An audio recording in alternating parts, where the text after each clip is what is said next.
25 de diciembre de 1991. Ante las cámaras de todo el mundo, el presidente Mikhail Gorbachev, a la cabeza de un imperio hecho trizas, declaraba solemnemente el fin de la Unión Soviética. Dejo mi cargo con preocupación, pero esperanzado, porque tengo fe en vosotros y en vuestra sensatez. Os deseo todo lo mejor. En unos minutos el adjetivo soviético se eliminó del diccionario. Con él no solo desaparecía el bloque comunista que había fracturado el mundo de la posguerra, desaparecía también el Ejército Rojo, el gran ejército soviético que forjó su leyenda, derrotando al nazismo.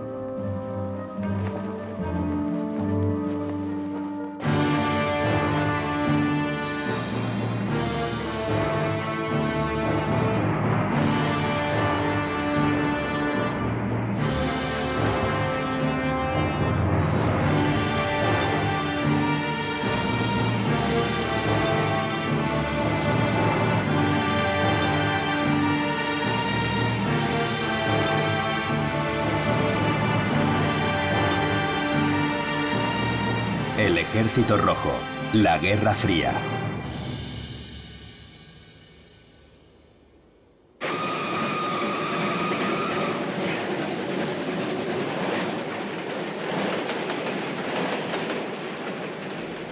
Verano de 1945. Tras finalizar la Segunda Guerra Mundial, unos trenes abarrotados atravesaban el territorio de la URSS. Más de 9 millones de soldados regresaban a casa. Uno de ellos era Anatoly Genatulin. Fuimos a la guerra siendo unos críos de 17 o 18 años. Ni siquiera habíamos conocido un primer amor que nos ayudase a superar esta pesadilla. No tuvimos ni adolescencia ni juventud.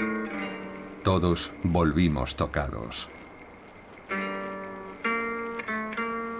El Ejército Rojo había ganado la Gran Guerra Patriótica. Los soldados esperaban ser recibidos como héroes. Pero sus expectativas se desvanecieron al encontrarse con un territorio devastado en el que 25 millones de personas habían perdido sus hogares. La ayuda prometida por la propaganda era irrisoria. Era muy difícil encontrar trabajo. A los inválidos de guerra no les quedaba otra salida que el mercado negro o la mendicidad.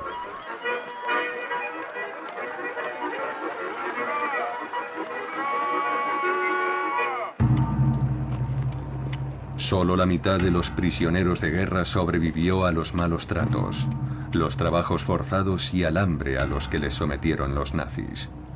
A su regreso, eran sospechosos de traición.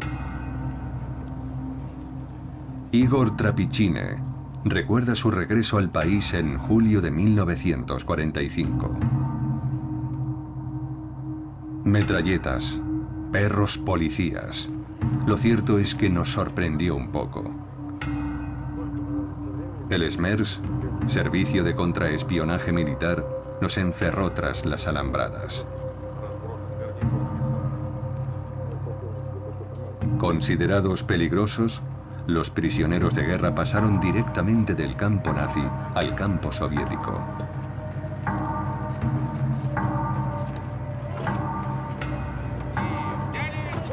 Los demás serían condenados a las unidades disciplinarias del Ejército Rojo o transferidos a los batallones de reconstrucción, igual de agotadores.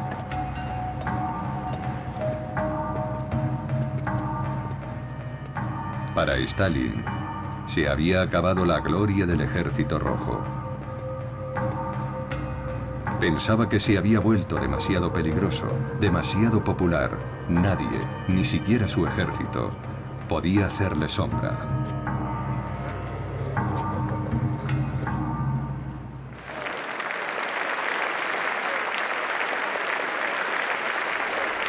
A partir del 24 de diciembre de 1947, una serie de medidas echaron por tierra la gloriosa herencia del Ejército Rojo. El 9 de mayo, día de la victoria sobre el nazismo, ya no sería festivo. Se eliminaron las pensiones otorgadas a los veteranos con medallas. Al término del conflicto mundial, el mariscal Zhukov, héroe de Stalingrado, cayó en desgracia. Stalin utilizó como pretexto su botín de guerra y su amistad con el traidor Blasov para deshacerse de él.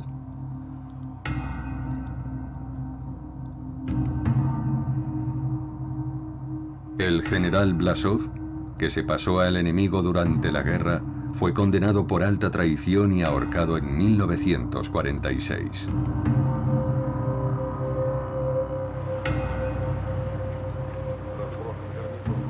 Zhukov fue depuesto de sus funciones por el Politburó y enviado en misión, primero a Odessa en China y luego a la frontera de Turquestán, lo más lejos posible de Moscú.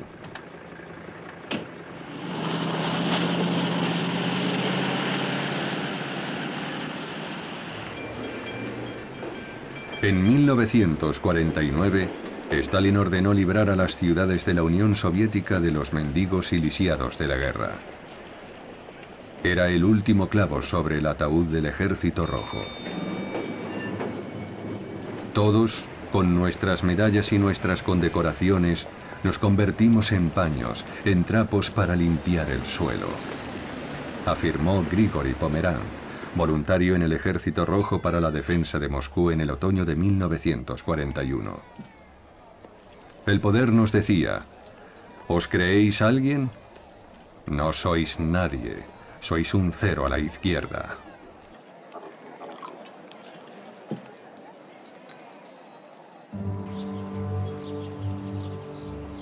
La Gran Guerra Patriótica dio paso a un nuevo conflicto.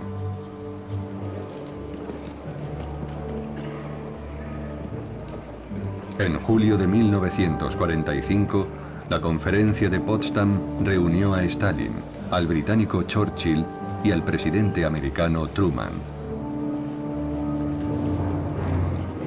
El objetivo era sentar las bases para el periodo de posguerra, pero lo único que hizo fue confirmar el enfrentamiento inevitable de los dos sistemas involucrados.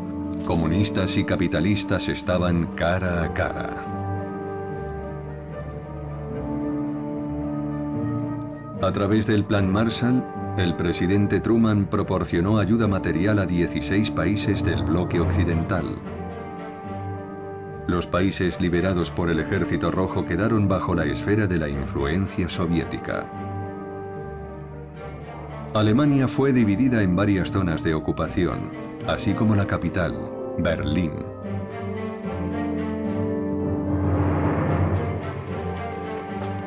Tras el bloqueo de un año, llevado a cabo por Stalin para asfixiar a Berlín, se ejecutó la división de Alemania, así como la de Europa.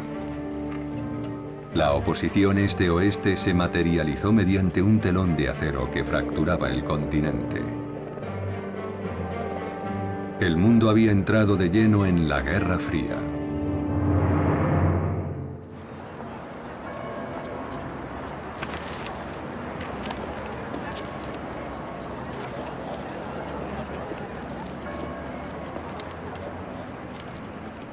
El 9 de marzo de 1953, 4 días después de su muerte, Stalin recibió un grandioso funeral.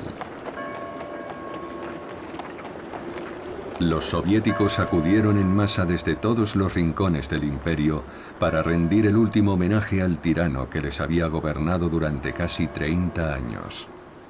Queridos camaradas y amigos, los pueblos de nuestro país pueden estar seguros de que el Partido Comunista y el gobierno de la Unión Soviética no escatimarán sus fuerzas ni sus vidas para mantener la unidad inalterable del partido y del Estado.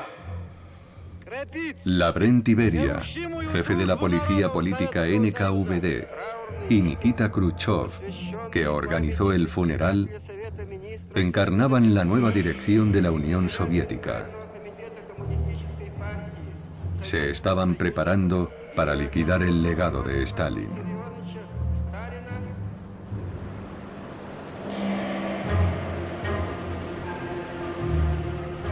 El mariscal Zhukov abandonó su exilio en los Urales y acudió a Moscú, donde había sido convocado. El 14 de mayo de 1955 firmó el Pacto de Varsovia, una alianza militar creada para hacer frente a la OTAN, el brazo armado de Occidente. Era el regreso del mariscal soviético.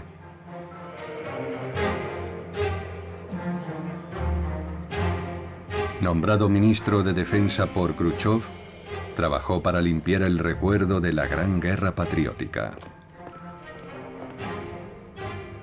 Colocó estelas, levantó estatuas en Stalingrado, Leningrado o Minsk.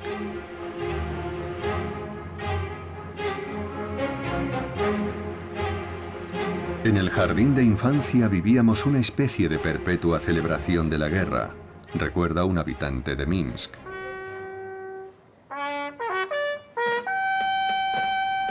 La maestra nos llevó al monumento en honor a Marat Kazei. Niños, mirad, es un joven héroe. No tenía más que 14 años cuando se hizo estallar con una granada matando a muchos fascistas. Cuando seáis mayores tenéis que ser como él. Yo estaba convencido de que me alistaría tan pronto como terminase la secundaria. Los veteranos, invitados a contar sus experiencias en las aulas, despertaban las vocaciones. Después de los años oscuros de la posguerra, el ejército volvía a ser atractivo.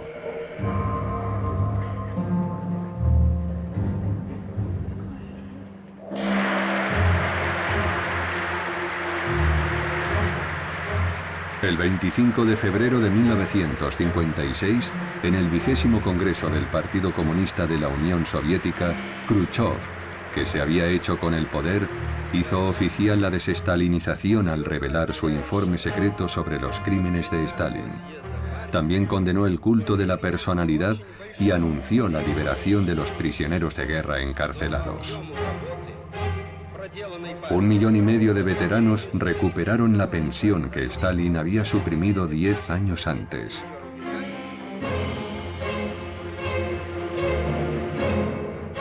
El informe Khrushchev se difundió por toda Europa Central, alimentando las esperanzas de liberación de los países hermanos.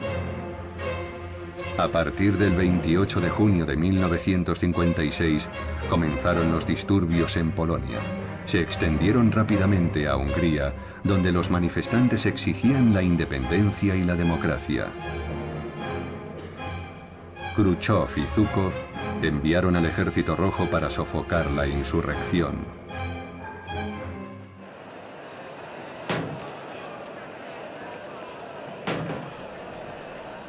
Cuando los tanques soviéticos entraron en Budapest el 24 de octubre de 1956, la situación era más impactante de lo que se imaginaban. En la Plaza de los Héroes, los revolucionarios húngaros habían desmontado la estatua de Stalin. En pie, húngaros, la patria nos llama. Ha llegado el momento. Ahora o nunca. Vivir como esclavos o ser libres. El día anterior, la policía política había disparado sobre los estudiantes. Juramos ante Dios, el Dios de Hungría. Juramos que nunca volveremos a ser esclavos.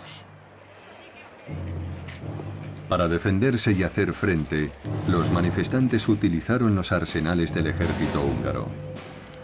Desde los tejados lanzaban granadas y cócteles Molotov a los tanques.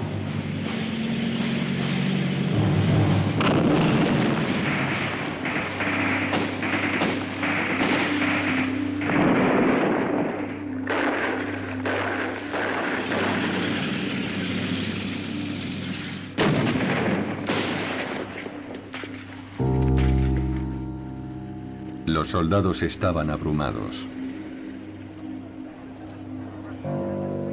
El Kremlin perdía poco a poco el control de la situación.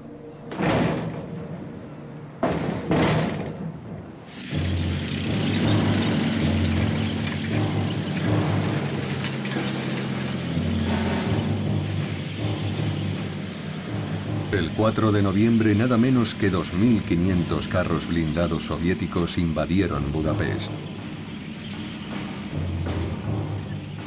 Las órdenes de Zhukov eran claras: limpiar de Chusma, desarmar la contrarrevolución. Si nos marchamos de Hungría, declaraba Khrushchev, los imperialistas estadounidenses, británicos y franceses lo percibirán como una debilidad de nuestra parte y pasarán a la ofensiva. No tenemos elección.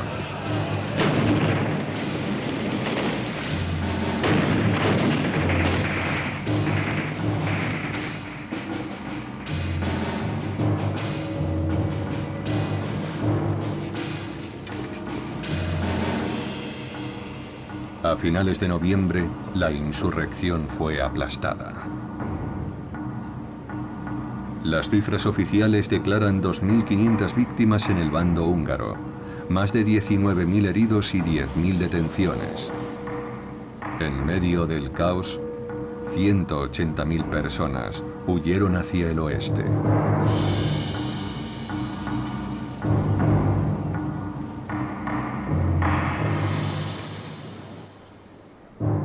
El Ejército Rojo había demostrado su valía en la nueva misión de mantenimiento del orden. Había llegado el momento de que Zhukov profesionalizase su ejército.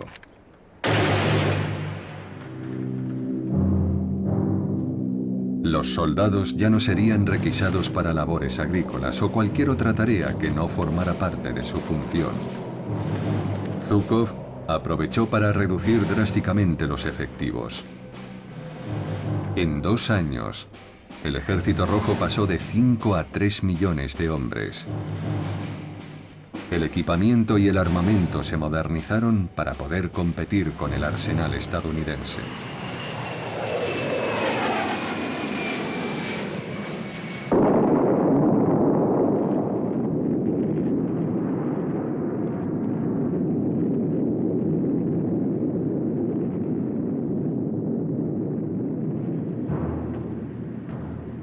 En el contexto de la Guerra Fría, la bomba atómica lo cambió todo. El mundo entró en lo que se denominó como el equilibrio del terror.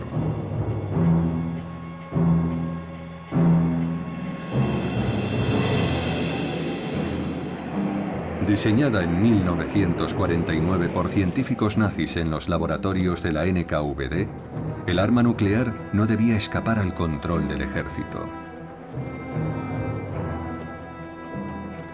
Zhukov logró supervisar este sector en auge.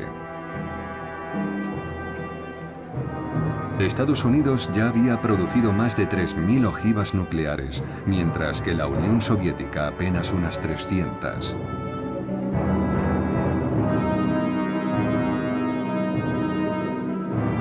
El 14 de septiembre de 1954, en la Operación Bola de Nieve, los soviéticos lanzaron una bomba atómica a 8.000 kilómetros de altitud, al sur de los montes Urales.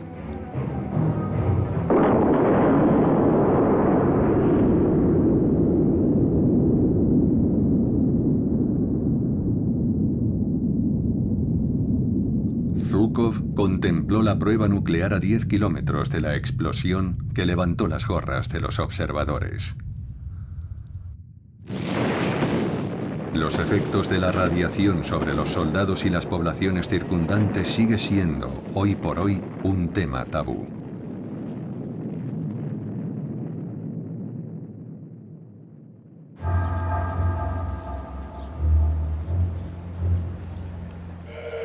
Dichas armas se desarrollaban en ciudades ocultas que se construyeron en la década de los 40 para alojar a quienes trabajasen en los ámbitos ultrasensibles de las armas nucleares, biológicas o químicas. Ciudades que no aparecían en los mapas.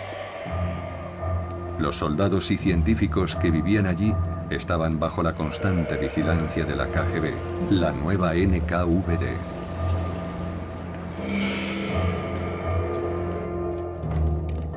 Un científico que vivió en una de estas ciudades prefiere hablar de las ventajas. Teníamos un buen sueldo, Ganábamos un 20% más que en cualquier otro lugar. Podíamos comprar cosas que no estaban al alcance del resto del país. En nuestras tiendas había salchichas, un producto que escaseaba en la Unión Soviética.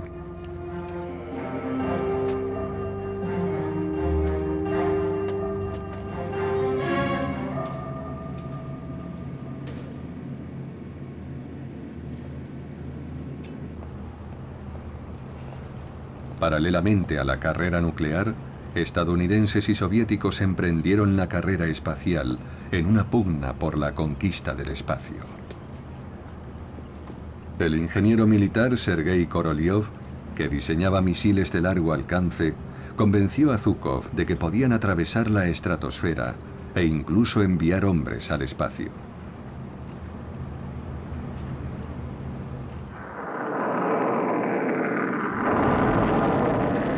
El programa espacial estaba bajo la autoridad del Ejército Rojo.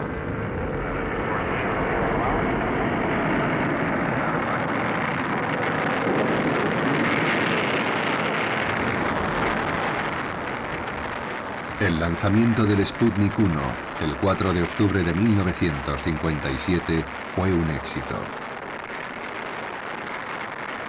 Al mes siguiente, el Sputnik 2 fue puesto en órbita. A bordo iba Laika, una perrita callejera que habían encontrado en las calles de Moscú. Ella fue el primer ser vivo en volar al espacio.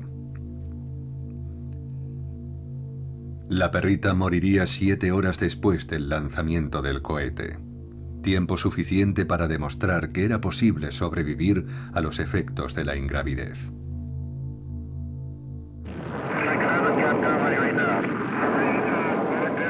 Estados Unidos iba muy por detrás de la Unión Soviética en la carrera espacial.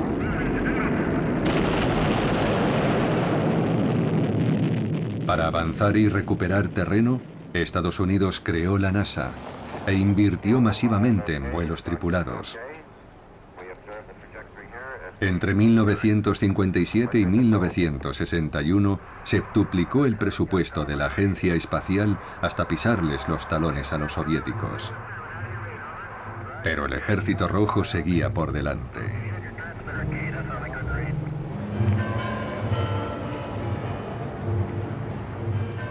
El 12 de abril de 1961, Radio Moscú difundió un comunicado que asombró al mundo. Aquí Moscú. Aquí Moscú. Un comunicado de la agencia TASS relativo al primer vuelo del hombre al espacio.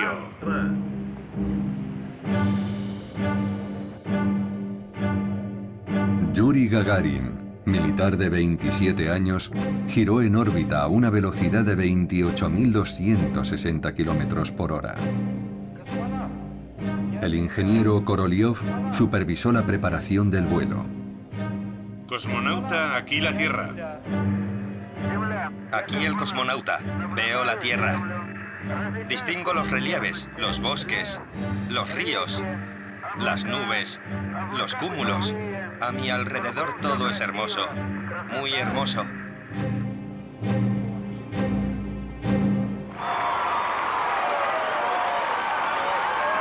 Tras 2 horas de vuelo, Gagarin regresó a Tierra. En un solo día se había convertido en una leyenda.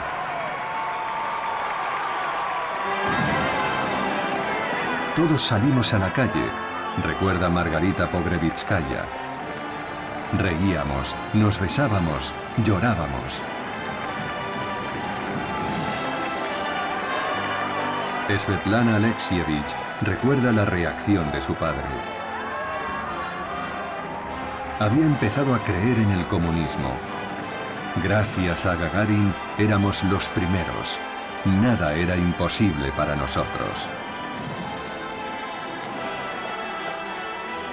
Este triunfo era principalmente del ingeniero a cargo del programa espacial Sergei Korolev. Pero para el mundo entero era de Khrushchev.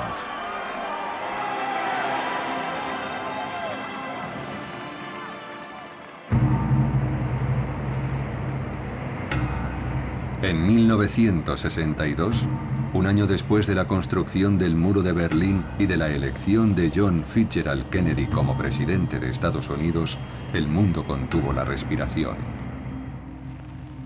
Buenas noches, queridos conciudadanos. Este gobierno, como prometió, se mantiene vigilante ante el refuerzo de la presencia militar soviética en Cuba.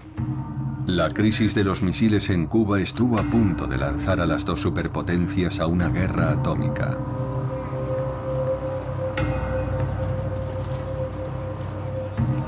Para calmar las cosas, Kennedy y Khrushchev emprendieron el camino de la distensión. Gracias a la diplomacia se pudo reanudar el diálogo. Sin embargo, Estados Unidos y la URSS siguieron enfrentándose en guerras subsidiarias en terceros países. En Vietnam, Oriente Medio y Latinoamérica.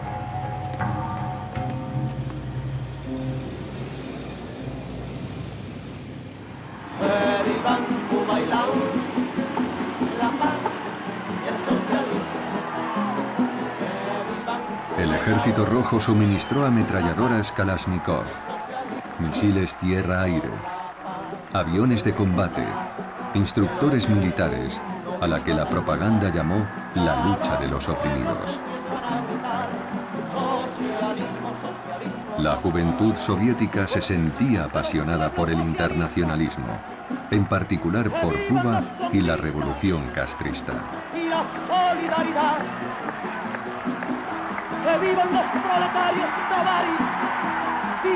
Margarita Pogrevitskaya estudiaba medicina. Todos soñábamos con Cuba. Era tan fácil engañarnos. Pero aún así, nunca olvidaré esa época tan emocionante.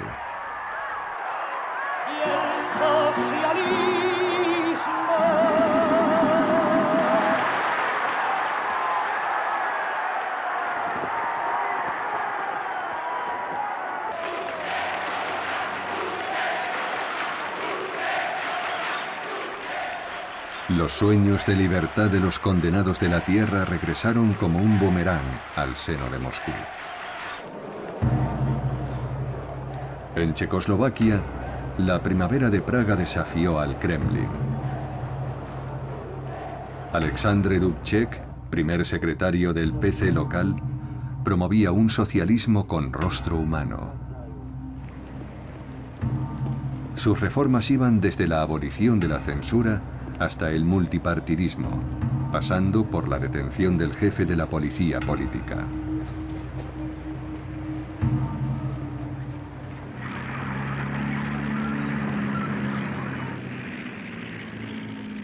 La historia se repite.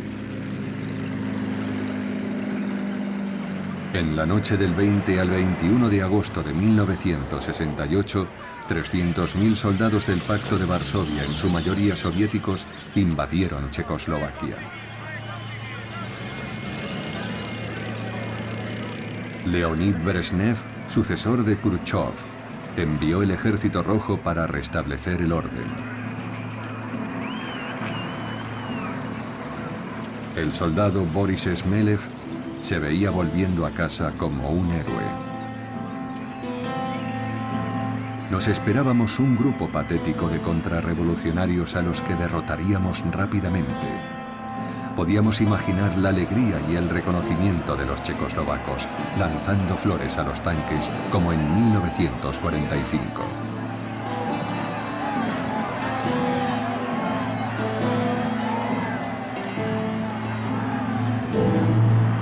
Los soldados ignoraban que los checos respaldasen mayoritariamente las reformas de Dubček.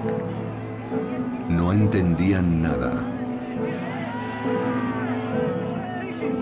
Los rostros de la gente en las calles se endurecieron, recuerda el soldado Smelev. ¿Qué estáis haciendo aquí?, nos preguntaron mientras examinaban nuestros equipos. Vencer la contrarrevolución. Pero fijaos bien, vivimos felices. No hay ninguna contrarrevolución. El diálogo de sordos se repetía en cada cruce, con cada tanque.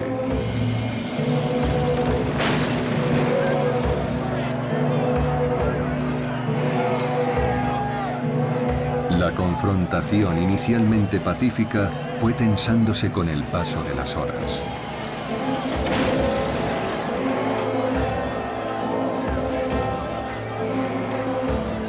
Los manifestantes se apostaron frente al edificio de la radio pública, que seguía denunciando la invasión.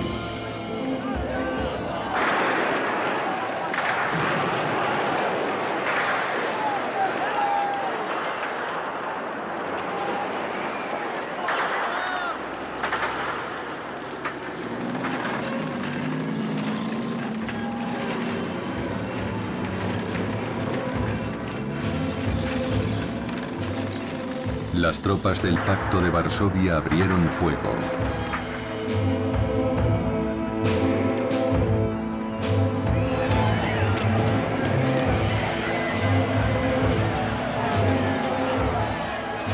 Lejos de calmar los ánimos, el golpe de fuerza acentuó la determinación de los habitantes de Praga, que taparon con pintura blanca los nombres de las calles para desorientar a los invasores.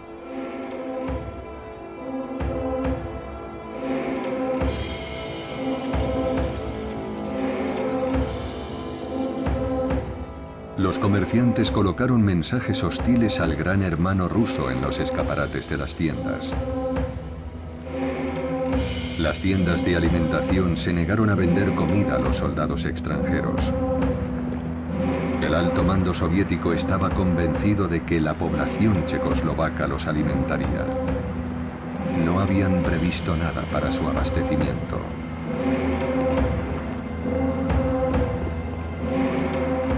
El 22 de agosto, bajo presión de Brezhnev, Dubček capituló. La primavera de Praga había pasado a mejor vida.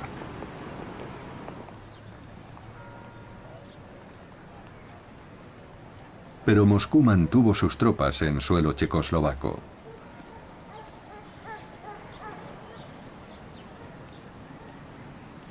El Ejército Rojo estaba despistado. Algunos oficiales estaban convencidos de que los manifestantes estaban manipulados por Occidente y de que el ejército soviético había impedido la Tercera Guerra Mundial. Otros pensaban que la represión de Praga manchaba la reputación del Ejército Rojo y no descartaban nuevas revueltas.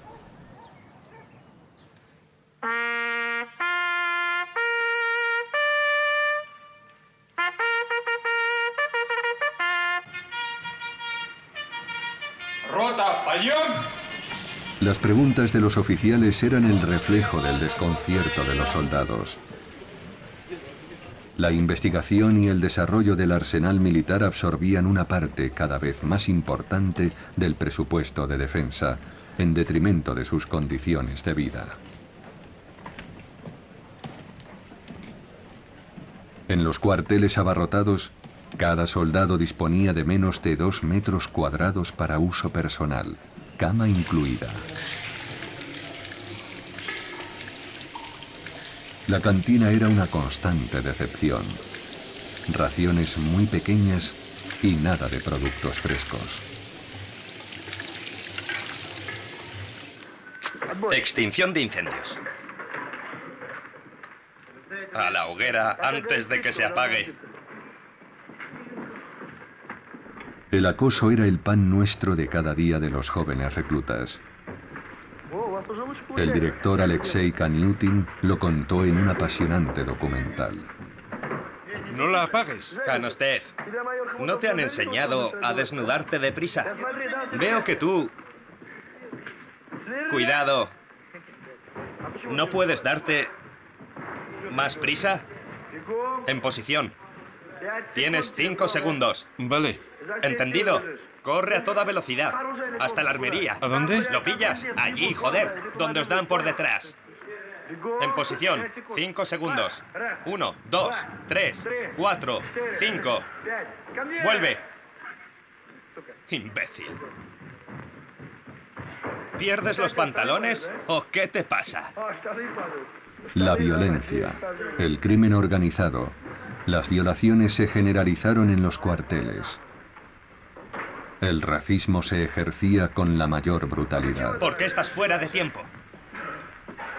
La inmensa mayoría de los oficiales eran rusos. Las otras nacionalidades estaban relegadas a los rangos inferiores. Sobre los brazos. 1, 2. De pie. Otra vez. 1, 2. 1, 2. 1, 2. 1, 2. 1, 2. 1, 2. 1 y medio. 1 y medio. He dicho 1 y medio. Joder.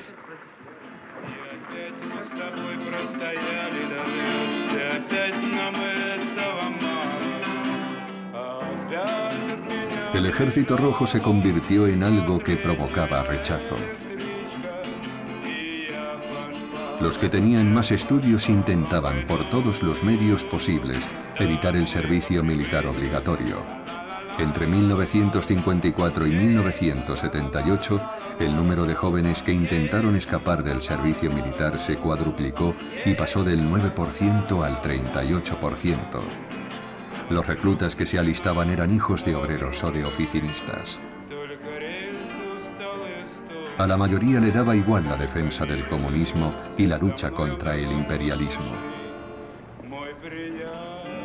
El general Epichev, jefe de la dirección política del ejército, dio la voz de alarma. Los jóvenes reclutas difunden ideas políticamente ingenuas, pacifistas e indiferentes a la guerra que libran nuestros enemigos de clase.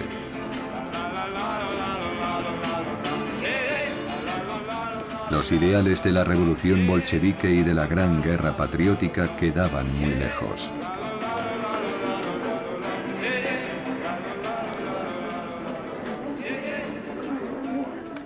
Para la nueva generación de soldados, el ejército representaba sobre todo una garantía de empleo y unos beneficios sociales como un salario regular o la vivienda oficial, un escudo contra la crisis económica que se estaba afianzando.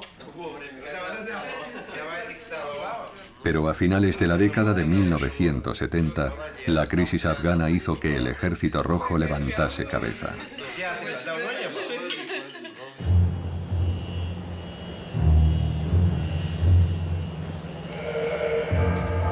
Noor Mohammad Taraki, presidente afgano en el poder desde 1978, contaba con el apoyo de la Unión Soviética.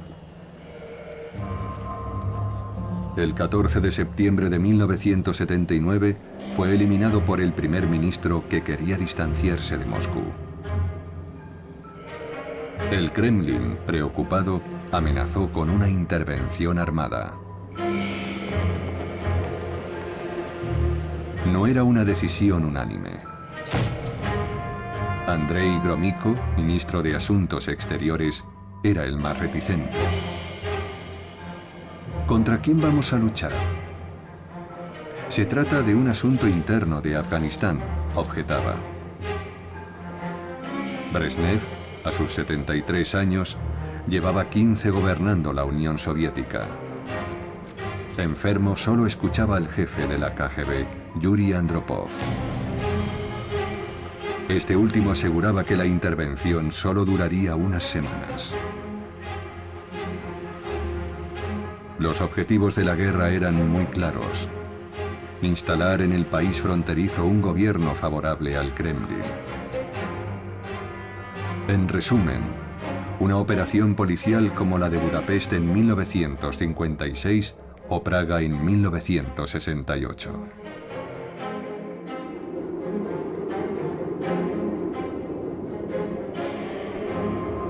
El 24 de diciembre de 1979, las dos primeras divisiones aerotransportadas de la Operación Praga aterrizaron en Kabul. Ejecutaron al autoproclamado presidente y tomaron el control de los aeropuertos del país. A los 3 días, 20.000 hombres equipados con armamento pesado tomaron Kabul y otras ciudades afganas. El Kremlin instaló en el poder un gobierno que le era favorable e impuso a sus asesores en todos los niveles del Estado.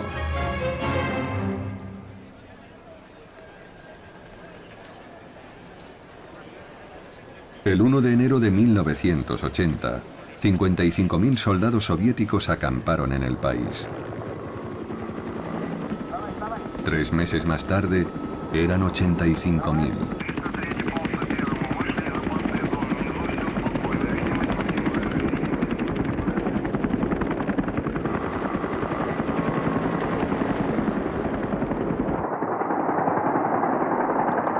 Por primera vez desde la Segunda Guerra Mundial, el Ejército Rojo volvía a luchar.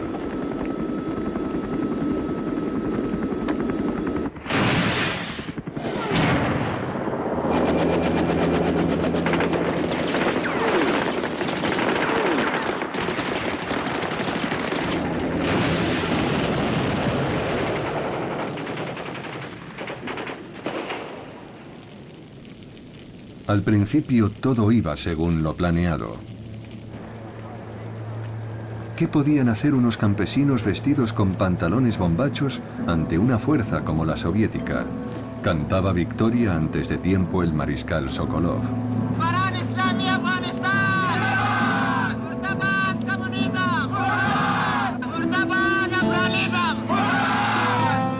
No contaban con la determinación de los combatientes afganos ni con la debilidad moral de los soldados del Ejército Rojo.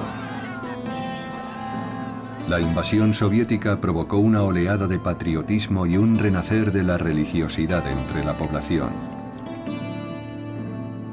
Los soviéticos eran vistos como el invasor ateo, que intentaba imponer su fe infiel por la fuerza en tierra musulmana. Para hacerles frente crearon grupos de combatientes. A diferencia de los invasores, los muyahidines conocen las rutas escarpadas, los valles profundos, cada pueblo de su región por pequeño que sea. Lideraban una guerrilla eficaz, alimentada por el suministro de armas americanas y saudíes. Los carros blindados soviéticos resultaban poco eficaces frente a las emboscadas y el hostigamiento. El Ejército Rojo perdía terreno.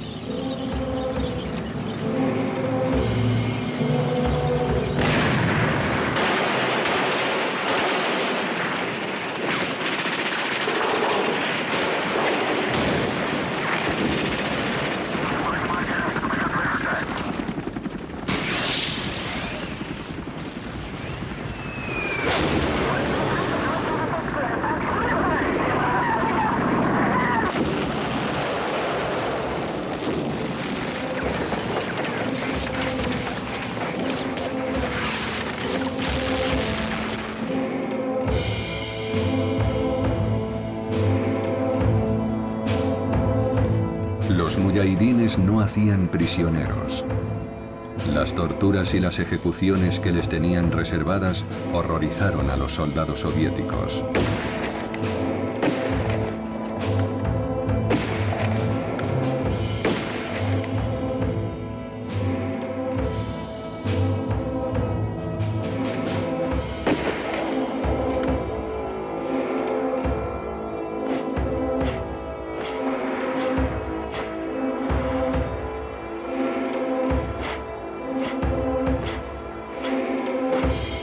El Ejército Rojo no se quedaba atrás. Cada vez eran más frecuentes los saqueos y las violaciones. Aldeas enteras quedaron reducidas a cenizas. Se estima que en 1983 el 50% de las escuelas, el 60% de los hospitales y el 70% de las cooperativas agrícolas fueron destruidos. Hoy en día, el número de víctimas sigue siendo un misterio.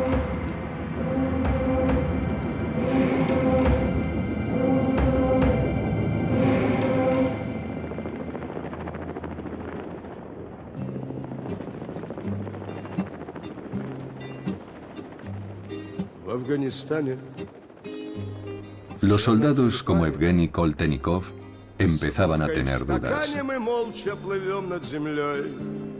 Fui yo quien pidió en la oficina de reclutamiento que me enviaran a Afganistán. En las sesiones de entrenamiento político nos hablaban de hazañas militares y actos de valentía. Odio haber sido tan crédulo.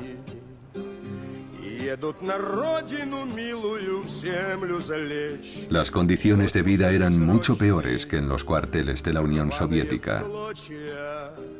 La enfermera Tatiana Gaisenko recuerda: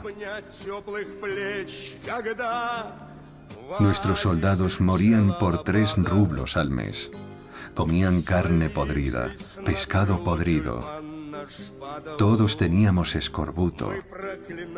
A mí se me cayeron los colmillos.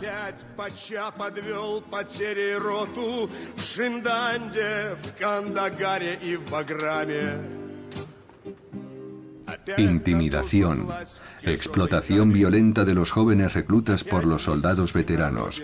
Todos los fallos del Ejército Rojo se agravaron en Afganistán.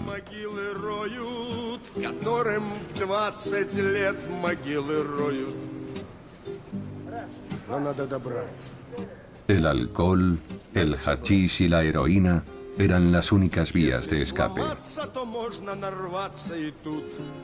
Les daba fuerzas, les liberaba de todo, narra la enfermera Tatiana Gaisenko. En ese estado era más fácil matar. No se sentía odio ni piedad. Era más fácil morir.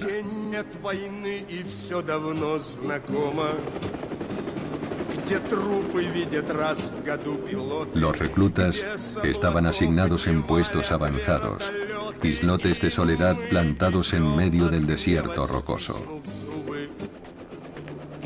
Permanecían en ellos 18 meses, sin hacer nada, esperando un ataque de los muyahidines. Solo tenían derecho a un permiso de 10 días, que pasaban en campamentos de descanso. No tenían autorización para ir a sus hogares.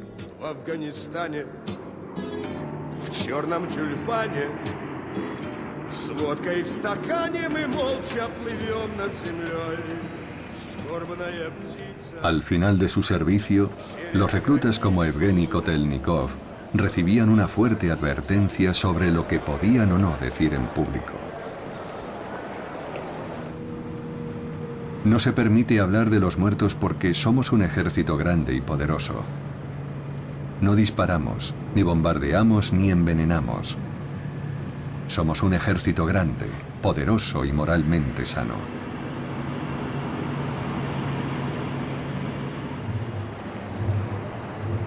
La preocupación carcomía a la sociedad soviética. Todas las familias tenían un hijo, un hermano o un primo en el Ejército Rojo. Aunque las noticias elogiaban las victorias, el final del servicio se posponía continuamente. Nadie se atrevía a preguntar nada por no llamar la atención de la KGB.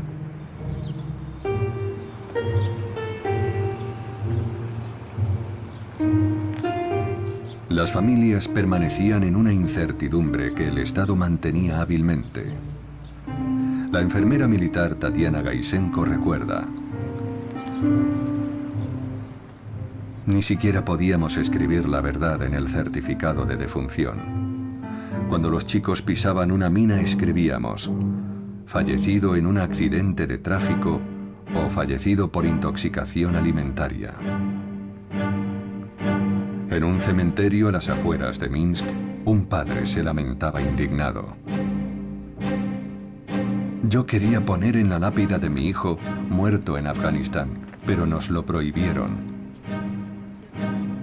Pagamos al sepulturero para que añadiese RDA por República Democrática de Afganistán. Por esas 3 letras me convocaron regularmente durante un año.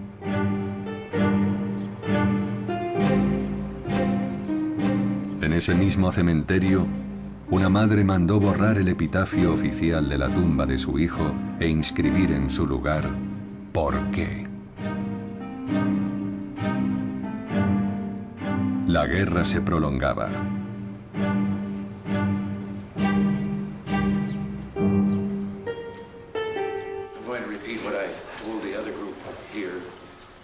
En 1984, el apoyo del presidente estadounidense Ronald Reagan a los muyahidines alcanzó los 280 millones de dólares. La Unión Soviética estaba exhausta, víctima de la escasez y del descontento. Mikhail Gorbachev, nuevo secretario general del Partido Comunista de la Unión Soviética, comprendió que no se podía ganar la guerra. Para él, se trataba de encontrar una salida digna al conflicto. Antes de finales de 1986, 6 regimientos regresarán de Afganistán. Un regimiento blindado, 2 de infantería motorizada y 3 de defensa antiaérea con armas y material. Mientras los primeros regimientos de Afganistán eran repatriados, 500 familias de soldados exigían noticias de sus hijos. La creación del Comité de Madres de Soldados estremeció al poder. Bajo la Glasnost que inició Gorbachev, ya no se aplicaba la censura. Fue el comienzo de la gran exposición. Miren las fotos. Deberían llamar su atención, asustarles. Son unos niños. Desertaron para salvar su pellejo. Y no es nada nuevo. Y ustedes dicen que son unos criminales. El silencio del Estado, los errores estratégicos, los maltratos, el racismo, las violaciones. Todo lo que corrompía al ejército salió a la luz pública. Sufrieron agresiones, violaciones en su regimiento. Huyeron en busca de ayuda, pero los cogieron, los devolvieron a sus regimientos sin ni siquiera molestarse en realizarles un examen médico. Miren las fotos. Fascistas, sois peores que los alemanes. Torturadores. No les deis vuestros hijos. No tendréis a mi otro hijo. Dejadles vivir.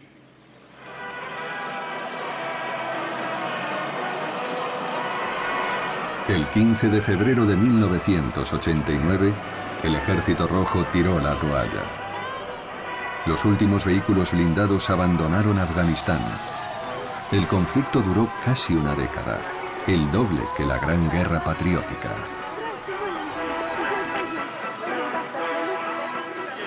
Sentimos nostalgia. Claro, ¿quién te espera en casa? Mi madre, mis hermanos y mis hermanas. ¿Y una novia? Sí, también.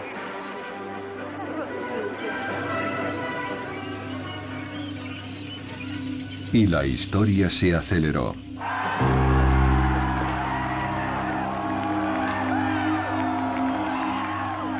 El 9 de noviembre de 1989, la caída del muro de Berlín abrió la vía de la reunificación alemana.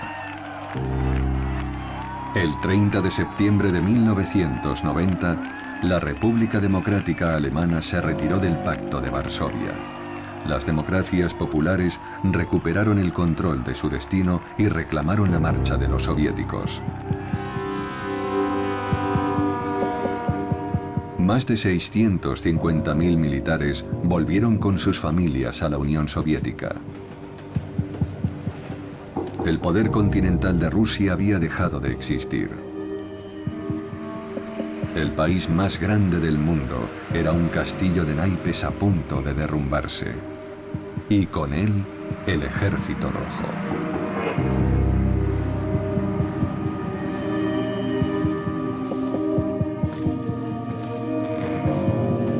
Gorbachev intentó salvar lo que se pudiese salvar, pero ya era demasiado tarde.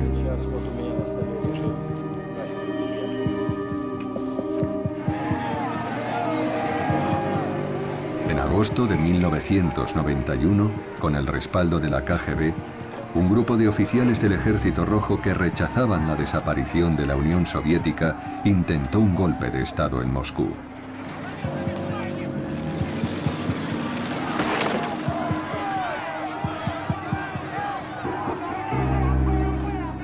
Esta vez no era en Praga ni en Budapest, donde los tanques se enfrentaban a la población, sino en la mismísima capital de Rusia.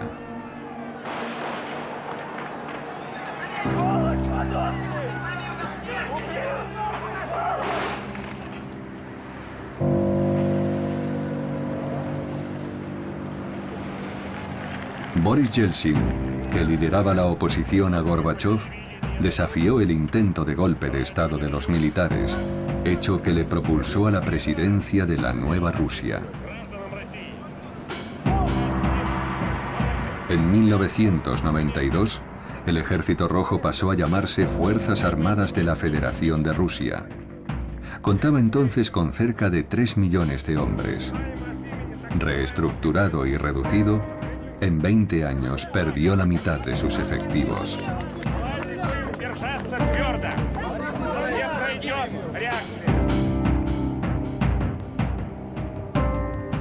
Vladimir Putin, que asumió el poder el 26 de marzo de 2000, continuó con las transformaciones iniciadas por su predecesor.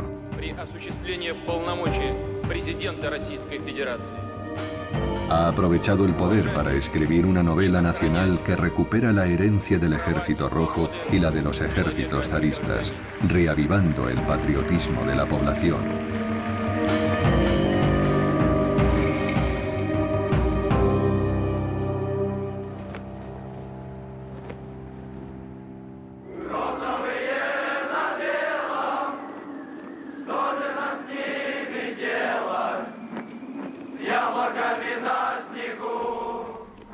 Con la modernidad postsoviética, desapareció el Ejército Rojo. Pero no ha impedido que su recuerdo se haya mantenido en el tiempo, convirtiéndose en todo un mito. Aún son muchos los que hablan del heroísmo del pueblo y del destino de la nación, de la Rusia eterna que, pese a todo, ha sobrevivido a las tragedias de la historia.